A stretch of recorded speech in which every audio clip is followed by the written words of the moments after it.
So in a last-minute decision, the conditional sail order in Florida, which was set to expire today, is still in effect.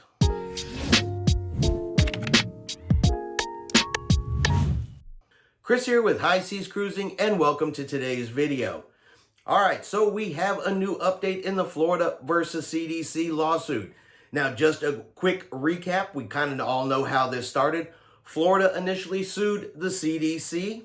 After Florida filed the lawsuit, they then also filed an injunction for the immediate termination of the conditional sail order.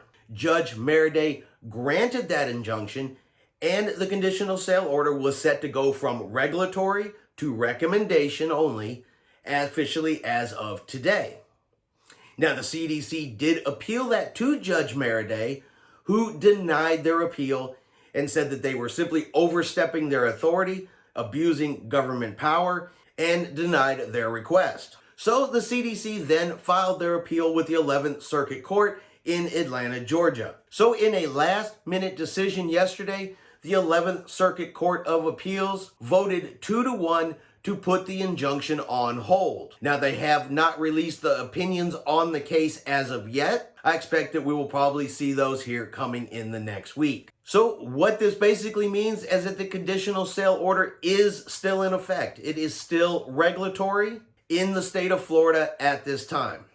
Now, I'm sure there's going to be additional appeals as this case continues to move forward. But as far as cruising goes in Florida today, the conditional sail order is still there. It is still in effect and must still be followed by the cruise lines. I really doubt we have seen the end of this case. I mean, it continues to go back and forth. Florida wins one time, the CDC wins one time. And this particular judgment, at this time at least, is simply just a hold. The injunction may still go through at some further date, or they may actually be waiting until this case actually goes before a judge for the actual lawsuit. Hopefully we will learn more here in the next couple of days, being the weekend and a last-minute decision. Like I said, we'll learn more as we go along for the week. All right, I hope you enjoyed this quick breaking cruise news story. If you did, just give it a thumbs up. Have yourself a great day, and we will see you out on the high seas.